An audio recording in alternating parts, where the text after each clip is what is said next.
Okay, so I'm back and I wanted to make a comment.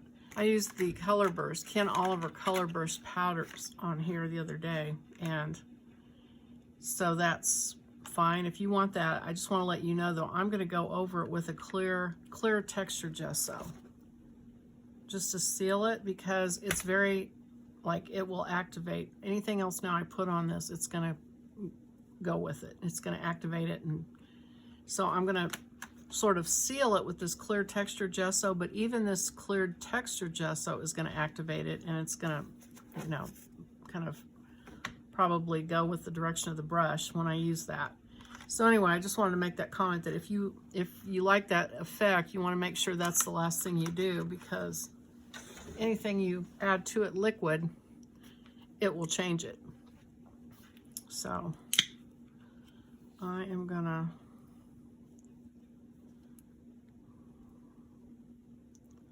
put this clear gesso on. Gonna smooth this clear.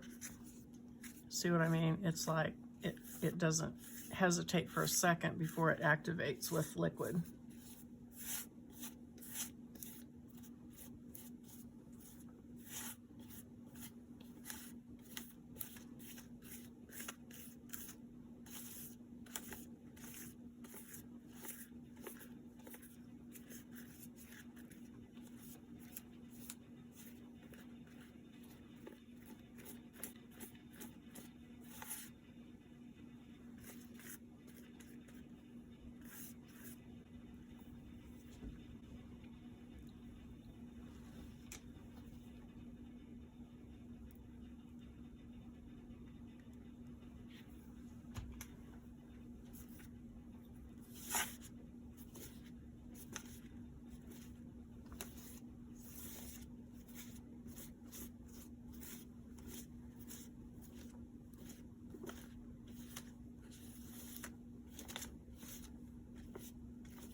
So what I'm doing, I let this dry. I put a clear sealer over it. And so in case you're wondering what in the world I'm doing, I'm kind of setting a challenge for myself. I'm doing these things, I'm going out on a limb, so to speak, so that I can then figure out the solution to get myself back. Because, I mean, ultimately you're gonna want a place to journal or put a message, and so on and so forth. So I kind of started out and I wanted to do some scrapping, and I wanted to use these different inks. So I didn't really have an end game in mind. I just thought, I'm going to run out. I'm going to run out here as far as I can, and now I've got to reel myself back in. So we'll see how this goes.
Okay, so I am back. It's been a while, so it could dry. And so I just wanted to make some comments, because sometimes when I glue the scraps on and then I cover them up with paint, I'm kind of like wondering, well, is it worth putting the scraps down? But it totally is, especially on these, because the ink and water washed it away to where you can see through it better. And so those pieces, those scraps are showing more through there, and it just looks really cool, I think. And over here it did too. Now, on a sad note, I have to say. It didn't come through on this, but this one bled through somewhat over onto this one, which I don't like. I wish I would have had a stronger coat of gesso down, but just be aware, you really want to put a good coat of gesso. And I was using this liquid gesso that was really thin. I got it on Amazon. It's very, very thin. So I think I'm going to go back to using this one that I got at Walmart, which is this one. It's about $11 now. I just bought a new one. But it's very thick. But I think that's what I need to do to keep from having this happen. So anyway, I mean, this is okay. It didn't totally destroy it or anything, but anyway, learned my lesson, hopefully. So now I'm going to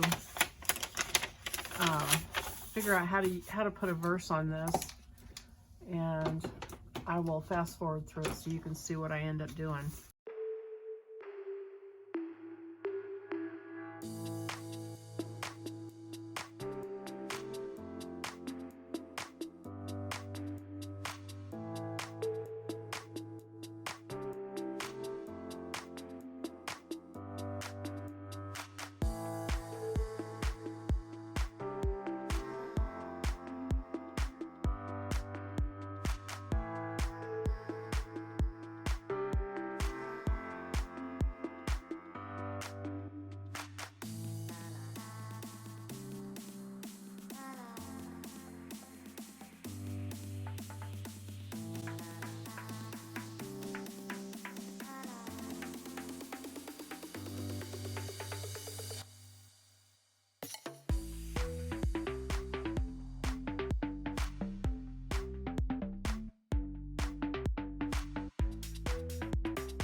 Okay, I think I'm done on this one.